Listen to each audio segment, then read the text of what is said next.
A corporate lawyer ordered the janitor to take his hands off the dying woman. He looked up at her and kept working anyway. The smell hit Frank Delgado first. That faint, chemical sweetness under the usual scent of bleach and overcooked oatmeal. He was pushing a laundry cart down the east wing of Meadowbrook Senior Living, and something in his gut, some old and half-forgotten instinct, made him stop. Nobody else noticed. Why would they? He was just Frank, the 61-year-old orderly who mopped floors, changed linens, and helped residents to the bathroom. Not a nurse, not a doctor. Just a quiet man in navy scrubs who'd worked at Meadowbrook for 3 years and rarely said more than good morning to anyone. But Frank Delgado hadn't always mopped floors. Part 1. The man nobody saw. Meadowbrook sat on the outskirts of Springfield, Ohio, a sprawling one-story facility with beige walls and fluorescent lighting that never quite reached the corners. 140 residents called it home. Most of them had lived full lives. Teachers, factory workers, a few veterans, one former high school principal named Dorothy, who still corrected people's grammar from her wheelchair. Frank had been hired after his wife, Carol, passed. He needed something to do with his hands and his days, something that didn't require explaining who he used to be. Meadowbrook didn't ask many questions. They needed bodies who could lift, clean, and be patient with the elderly.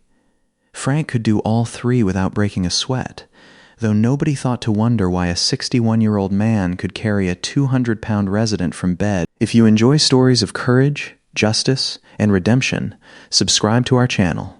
Then drop a comment and tell us where you're watching from. We'd love to welcome you. To wheelchair like it was nothing. The facility's director, a sharp-suited man named Blake Whitfield, had never liked Frank. Whitfield had an MBA from Ohio State and a habit of introducing himself as the man with the medical operations background, despite never having treated a patient in his life. He ran Meadowbrook like a hotel chain. Occupancy rates, insurance billing cycles, quarterly reviews. People were line items to him. "You're not clinical staff, Delgado," Whitfield had told Frank during a staff meeting 3 months earlier, after Frank quietly suggested that a resident's medication schedule looked off. "You clean rooms and push wheelchairs, leave the medical judgment to people with actual degrees," Frank hadn't argued. He never did. He just nodded, said, "Understood, sir," and went back to work. The nurses who witnessed it exchanged glances, but nobody said anything. That was the culture Whitfield had built.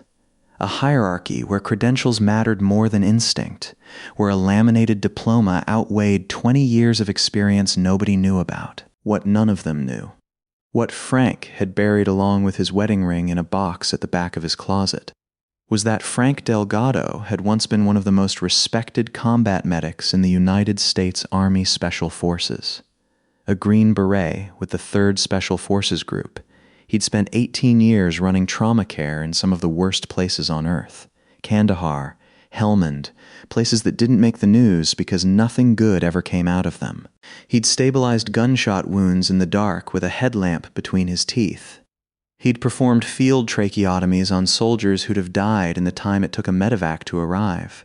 He'd trained an entire generation of 18 Delta medics who now ran trauma units in hospitals across the country. His nickname in the Special Forces community had been Preacher. Not because he was religious, but because when a man was dying, Frank's calm voice was the last thing that kept them from going under. He'd retired a master sergeant, walked away from 2 Bronze Stars and a Purple Heart he never talked about, and come home to Ohio to grow old with Carol. When she died of ovarian cancer 18 months later, Frank needed a reason to get up in the morning. Meadowbrook gave him one. Not because it valued him, but because it needed hands, and Frank had learned a long time ago that the work itself was the reward. Recognition had never mattered to him. Doing the job right did. So he swallowed Whitfield's condescension the way he'd swallowed worse things overseas, and he kept his eyes open. Old habits. A Green Beret medic never really clocked out. Part 2. The smell. It was a Tuesday in October when the smell caught his attention. Frank abandoned the laundry cart and followed his nose toward the East Wing's mechanical room, where the vac system fed conditioned air throughout that side of the building. The door was unlocked. Inside, a cracked pipe fitting near the industrial water heater was hissing softly, a thin vapor curling up from a puddle of pale liquid pooling near a rack of cleaning supplies. Chlorine-based disinfectant concentrate stored improperly next to an ammonia-based degreaser that maintenance had left out after a delivery 2 days earlier. Frank's stomach dropped. He didn't need a chemistry degree to know what happened when chlorine and ammonia mixed. Chloramine gas. And this mechanical room fed air directly into the East Wing's ventilation system. The wing housing 43 residents, most of them over 80, many with COPD, asthma, or weakened cardiac function.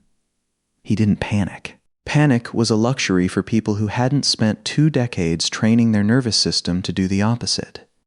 He pulled the fire alarm to trigger evacuation protocols, then sprinted. Actually sprinted, faster than any 61-year-old orderly had any business moving, toward the nurses' station. Chemical leak, mechanical room B, East Wing vac intake, he said, voice flat and clipped, the cadence of a man who'd called in casualties over a radio 1,000 times. Chloramine gas. It's already in the vents. I need everyone out of rooms 140 through 168 now, and I need the East Wing doors propped for cross-ventilation. Nurse Angela Riaz, a 12-year veteran of the floor, stared at him for half a second. Long enough to register that Frank Delgado, the quiet orderly, had just diagnosed a chemical exposure faster than anyone else in the building. And then she moved.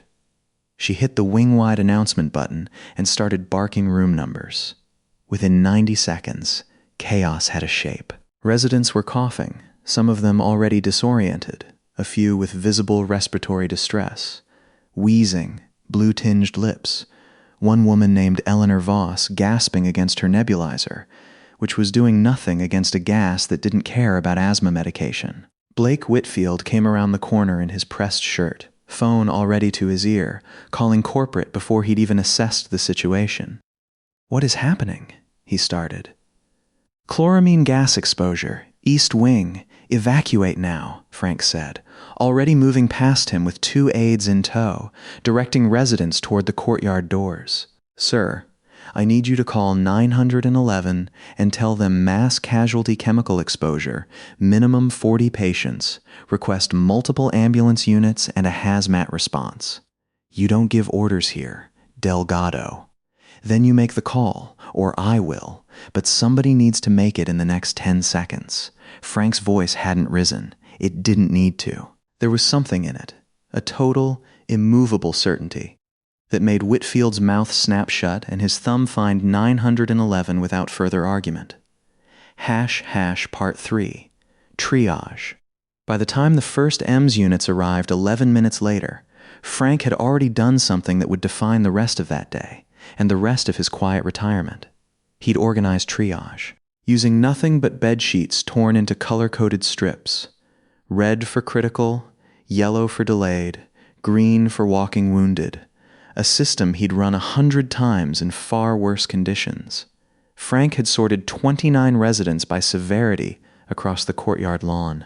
He'd propped Eleanor Voss and 2 other severe respiratory cases at 45-degree angles to ease breathing, exactly per airway management protocol. He'd started high-flow oxygen on the 2 crash carts Meadowbrook actually had, prioritizing them correctly by pulse ox readings he'd checked with a fingertip monitor grabbed from the supply closet. He'd assigned Angela and 2 other nurses specific zones instead of letting them scatter and duplicate effort. He'd kept a rolling verbal log. Name, room number, symptom onset, oxygen saturation. That read like a battlefield casualty report, because that was exactly the training it came from. He was 15 minutes into that work, kneeling over Eleanor Voss with 2 fingers against her wrist, when a black sedan pulled up hard against the courtyard curb, and a woman in a charcoal suit stepped out, clutching a leather folio like a shield. "I'm Renee Kowalski, Corporate Risk Management and Outside Counsel for Meadowbrook Holdings," she announced, cutting straight through the triage lane without looking down at the color-coded sheets under her heels. "Who is in charge of this scene?" M's command, once they're fully on site, Angela said. Right now, that's him. She nodded at Frank. Kowalski's eyes moved over Frank. Scrubs, laundry cart badge, a name tag that said orderly under his photo.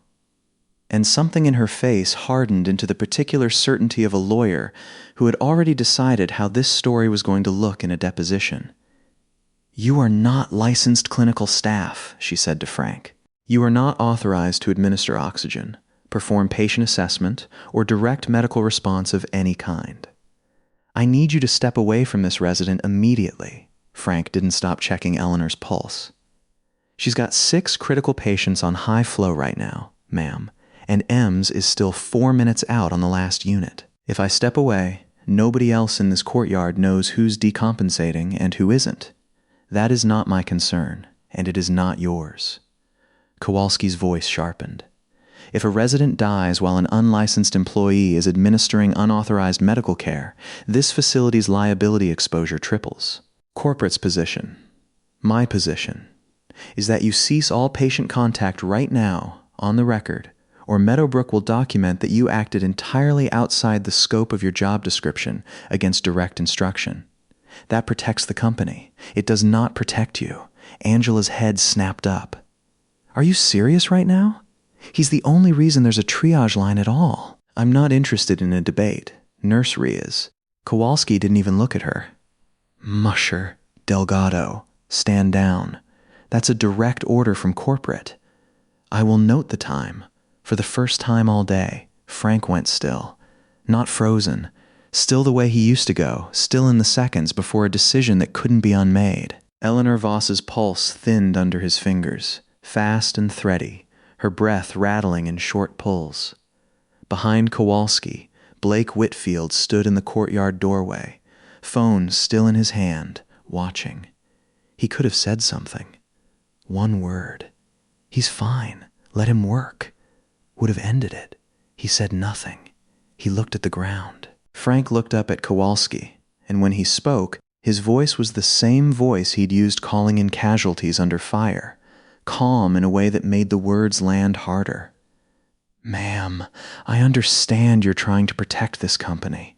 I've spent my whole life protecting things bigger than myself, so I respect that instinct, even now. But I am not going to take my hands off a 78-year-old woman in respiratory distress because a piece of paper says I'm not supposed to know how to help her. If you want to put my name on something, put it on this. Frank Delgado refused a stand-down order to continue treating a dying woman until M's relieved him. You can have that in writing. You can have it right now. Then you are assuming full personal liability. I've assumed worse, Frank said, and turned back to Eleanor, adjusting the oxygen line with steady hands. Breathe with me, Eleanor. Slow, in through the nose. You're doing fine. Kowalski opened her mouth to press again, and that was the exact moment Dana Michaud's ambulance crested the drive, lights washing red across the courtyard. Dana was out of the cab before it fully stopped, taking in the scene in one sweeping glance. Organized triage lanes, color-coded patients, a calm central coordinator relaying vitals and clean, practice shorthand, and a woman in a suit standing in the middle of it all with a folio clutched to her chest like a weapon. Who's running triage? Dana called. I am, until you take it, Frank said, without looking up. 29 exposed, confirmed chloramine gas, 6 critical, sat below 90, 2 on high flow. This one's the worst of them. 11 yellow, 12 green. Dana's eyes cut to Kowalski. And you are? Corporate counsel. I was informing this employee that he is not authorized. Ma'am, with respect, if you're not treating a patient or transporting one, I need you off my triage lane right now. Dana didn't slow down. She was already crouching beside Frank, taking the handoff on Eleanor without missing a beat. Sir, what's your assessment? Respiratory rate 28, sat 87 on high flow, improving. She needs to go first. Copy. Moving her now. Dana waved 2 medics over, and just like that, The machine Frank had built for 11 minutes with bed sheets and a fingertip monitor folded seamlessly into a real EMS operation, exactly the way it was supposed to. Kowalski stood alone at the edge of the lane, folio still in hand, saying nothing else. There was nothing left to say. The record she'd wanted to protect had just been made in front of a dozen witnesses, and it did not say what she'd hoped it would. # Part 4. The Reveal. Word moves fast in emergency services. By the time the last ambulance pulled away, all 29 residents transported, 6 critical but stable, 0 fatalities, a result that the physicians at Springfield General would later call borderline miraculous given the exposure window. Dana Mychaud had already run Frank's name. She found him sitting alone on the courtyard bench, elbows on his knees, staring at nothing. The adrenaline had worn off. What was left was the particular exhaustion of a man who'd just done, in his 60s, in scrubs, with bed sheets and a laundry cart's worth of improvised supplies, something he used to do with a full medical kit and a team of Green Berets behind him, and who'd had to do it while being told, halfway through, that he had no right to. Master Sergeant Frank Delgado, Dana said, sitting down beside him without asking. 3rd Special Forces Group, 18 years, 2 bronze stars. They called you Preacher, Frank exhaled slowly. That was a long time ago. You saved 160 confirmed lives in combat theater, according to what I could pull. And you just organized a mass casualty triage for 29 geriatric patients using bed sheets and a pulse ox from a supply closet, alone, before EMS even arrived. And from what my crew tells me, Corporate's lawyer tried to pull you off a dying woman in the middle of it. Dana shook her head. I've been doing this job for 15 years, sir. I have never seen anything like what you just did in there. Any part of it. Behind them, Blake Whitfield stood frozen in the courtyard doorway. He'd heard every word. Dana's. And before that, Kowalski's. And before that, his own silence. His phone, still gripped in his hand, had gone slack against his side. He thought about the staff meeting 3 months earlier. You're not clinical staff, Delgado. Leave the medical judgment to people with actual degrees. He thought about standing in that doorway while a lawyer ordered a man off a dying woman's chest, and saying nothing, because saying something might have meant choosing a side before he knew which one would cost him less. He thought about every time he'd walked past Frank in the hallway without a second glance, every time he'd assigned him the worst shifts, every quiet dismissal he'd delivered without ever once wondering what was underneath the navy scrubs and the tired eyes. Whitfield walked over, and for the first time in 3 years, he didn't have anything smart to say. Mish Delgado, he said, and the sir he added at the end came out strange in his mouth, like a word he wasn't used to using. I owe you an apology. I owe you a lot more than that, actually. I stood right there. I didn't say a word. Frank looked up at him. There was no triumph in his face, no satisfaction, just the same steady patience he'd shown every day for 3 years. You don't owe me anything, Blake, he said. 29 people are alive. That's what matters. That's all that ever mattered. # Part 5, What Came After. The story didn't end there, though the version that spread. First through the Springfield EMS community, then through local news, then, inevitably, through social media. Made it sound like it did. A retired Green Beret medic, secretly working as a nursing home janitor, revealed as a hero during a chemical disaster, defying a corporate lawyer to keep saving lives. It had the shape of a movie, and people loved it for that. But the real story, the one that mattered to Frank, was quieter. Meadowbrook's corporate office, facing a public relations disaster far worse than any liability exposure Renee Kowalski had tried to prevent, quietly settled the matter of Frank's unauthorized care by never raising it again.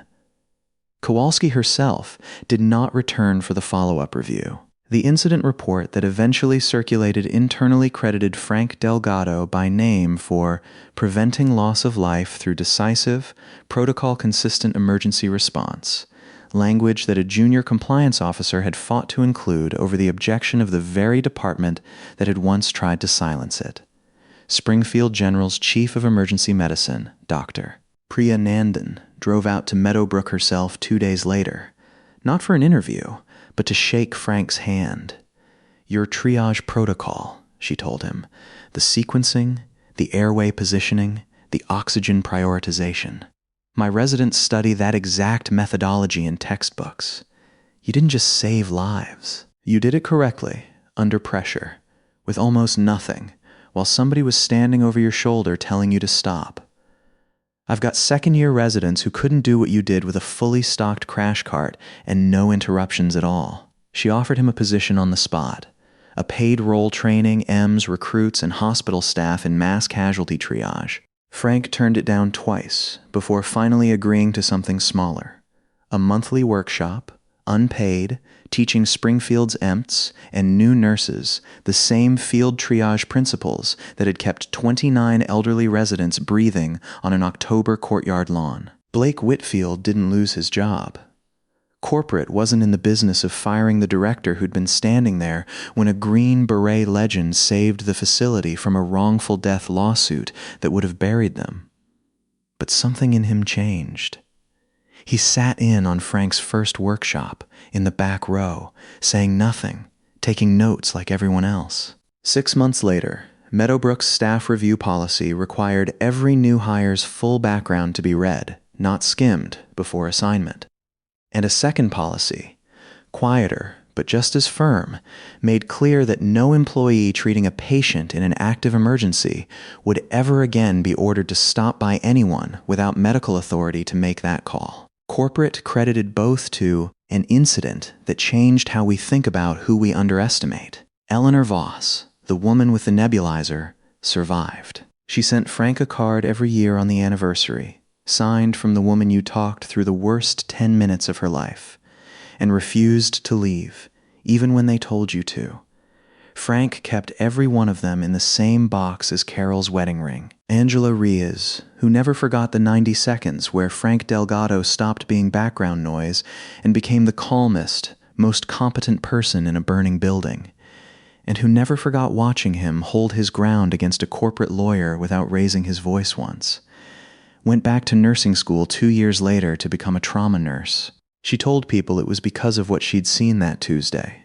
That real strength doesn't announce itself, and it doesn't back down when someone with a title tells it to. As for Frank, he kept working at Meadowbrook. Same scrubs, same laundry cart, same quiet good mornings in the hallway. He never brought up the Army unless someone asked directly, and even then, he kept it short. He never brought up Renee Kowalski at all. But the residents noticed something different in the months after. They noticed that when Frank walked into a room now, the newer aides straightened up a little. The nurses deferred to him on anything medical, and even Whitfield, passing him in the corridor, would nod first. Frank didn't need the recognition. He never had. But it was nice, he'd admit sometimes, in the quiet hours near the end of a shift, to no longer be invisible to the people who should have seen him all along. He'd spent his whole life being the man who showed up when everything was falling apart, asking for nothing, wanting nothing but the chance to do the job right, and the courage, when it mattered, to keep doing it even when someone with a folio and a job title told him he had no right to. Meadowbrook had almost cost 29 people their lives by underestimating exactly that kind of man, and had very nearly cost one more by ordering him to stop. They wouldn't make that mistake again. And somewhere in Springfield, Ohio, a 61-year-old orderly kept pushing his laundry cart down quiet hallways, carrying inside him the same steady heartbeat that had once kept 160 soldiers alive in the worst places on earth, never needing anyone to know it, but grateful, in the end, that some of them finally did. The end.